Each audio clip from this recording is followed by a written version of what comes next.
It's not uncommon to find civilians donning attire that closely resembles military uniform. However, as the country nears the general elections, the army has started enforcing the law against persons wearing what is classified under military stores. An example is the red beret worn by the military police.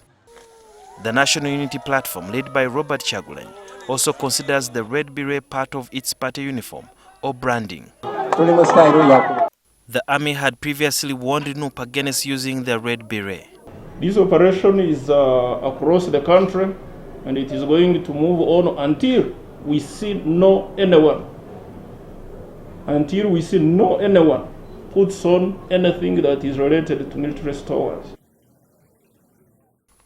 On Thursday, heavily armed UPDF soldiers, police and local defense personnel raided NUP headquarters in Kamocha and several other places around Kampala in search of military store items.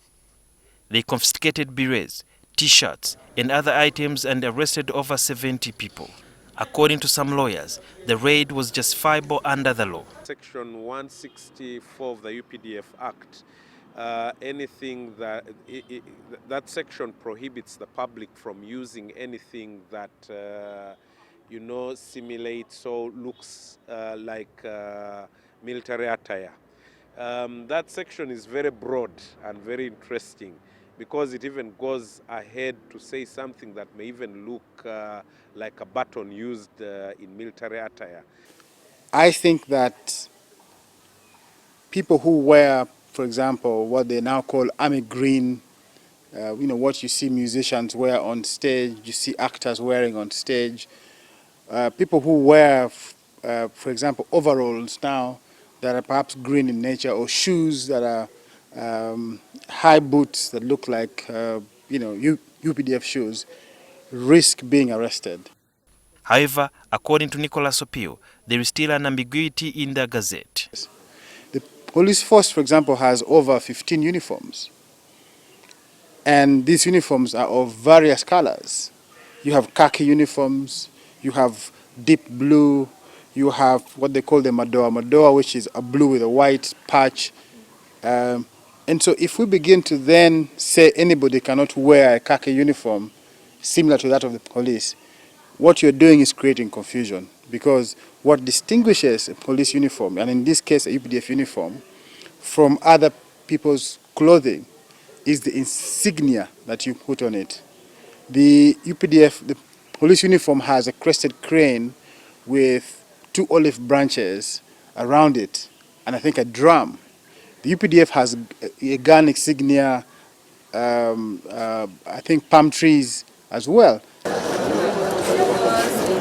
Under the UPDF Act, persons found guilty of possessing military-like wear can be sentenced to 10 years in prison.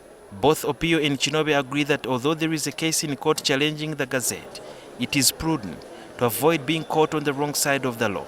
The Gazette of 18th September is very clear on what was gazetted, and I think there are also prior gazettes on military attire.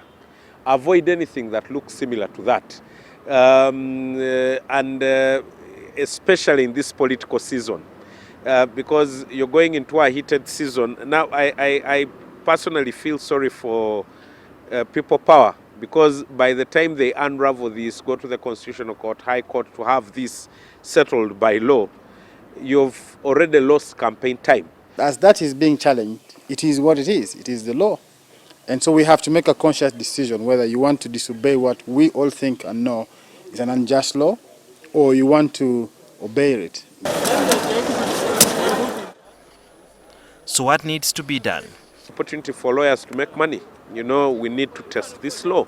We have to go to the Constitutional Court and High Court and have a measure put on this. If I wear anything red, even when it has silver buttons, can you say that that's because it may look similar to military attire, but it's not? For now, at least until court makes a ruling on the legality of the gazette on military stores, it is prudent for political players to ensure that they refrain from donning anything that looks like military attire. Also, the police and the army have been cautioned to ensure that they apply the law impartially so that they are not seen targeting a specific group of people. Sudhir Yaruhanga, NTV Weekend Edition.